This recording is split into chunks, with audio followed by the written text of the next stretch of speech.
Emotional availability means someone can be present with feelings, not just physically present in the room. Mechanically, they can notice emotions, express care, listen without escaping, and respond with consistency. For example, a partner staying engaged when you share disappointment instead of changing the subject. That is why availability is measured in emotional contact. It is not the same as constant availability. The process works because a person can need rest, privacy, and boundaries while still being emotionally reliable. A simple example is saying I am exhausted tonight, but I want to talk tomorrow morning. The practical lesson is that healthy availability includes honest limits. Emotionally unavailable people may still be kind. The hidden lever is that they can provide money, help, humor, or problem solving while avoiding vulnerable emotional exchange. A realistic case is fixing your car after an argument but never discussing why the argument hurt. The viewer should remember that practical support does not always equal emotional intimacy. Availability has a listening component. The moving part is this. The listener does not immediately defend, minimize, advise, or compete with the feeling. One ordinary version is responding to I felt lonely with tell me more instead of you are too sensitive. Once you see that, listening makes emotion feel safe enough to continue. It also has an expression component. What changes the outcome is that the available person can share their own feelings in understandable ways instead of hiding behind silence. Think of saying I felt embarrassed and pulled away, rather than pretending nothing happened. That small detail changes the decision because self-disclosure helps the other person know where they stand. Consistency is what makes availability believable. In real life, a person who is warm one day and unreachable the next creates confusion. Picture weekend affection followed by weekday emotional disappearance. This matters because reliability matters more than occasional intensity. Emotional availability can be blocked by overwhelm. Under the surface, some people shut down because feelings exceed their coping capacity, not because they do not care.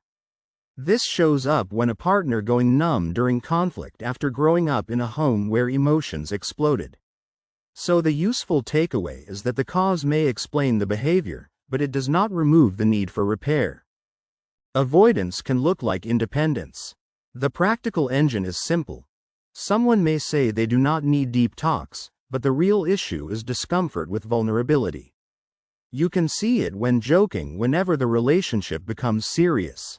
The result is that humor can connect or it can dodge. Anxious behavior can also reduce availability.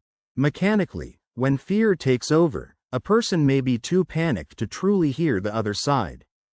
For example, asking for reassurance repeatedly while ignoring the partner's exhaustion.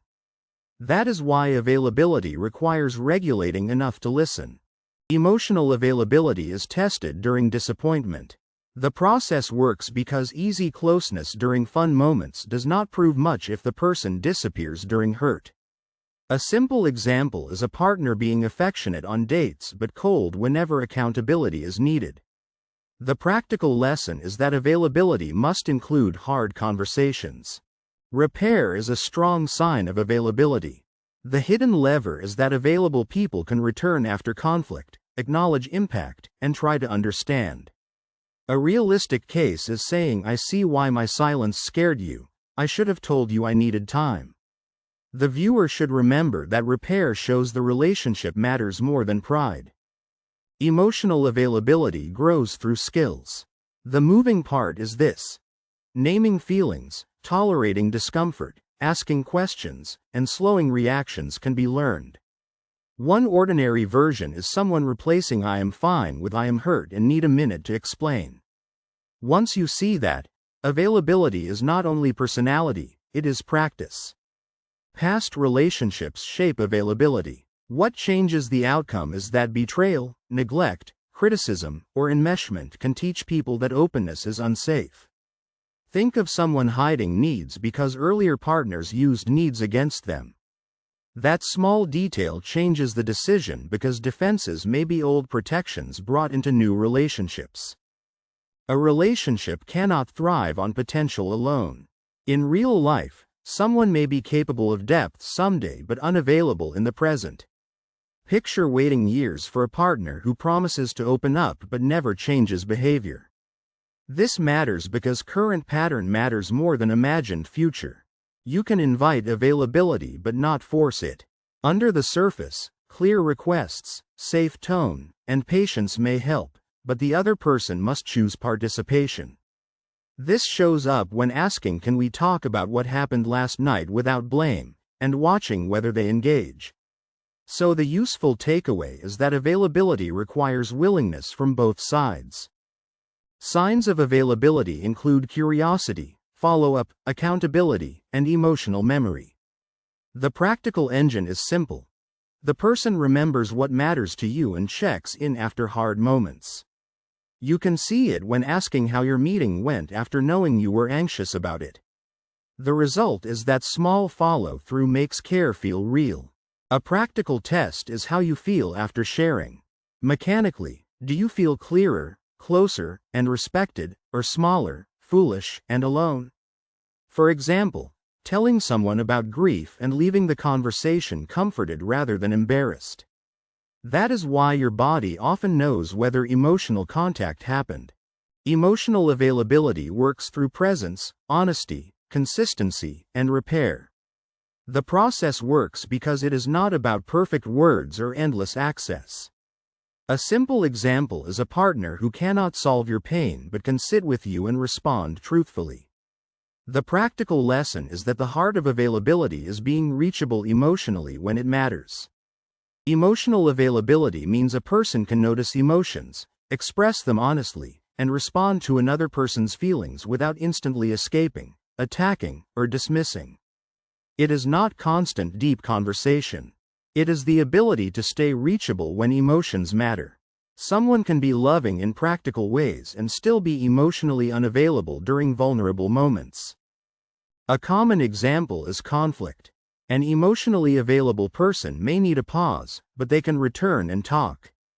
An unavailable person may vanish, mock the emotion, change the subject, or make the other person feel needy for having feelings.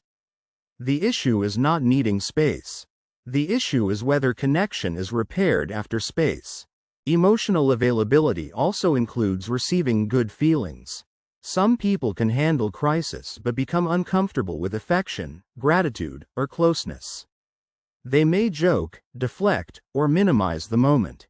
Availability means being able to let positive and painful emotions exist without immediately shutting the door on them.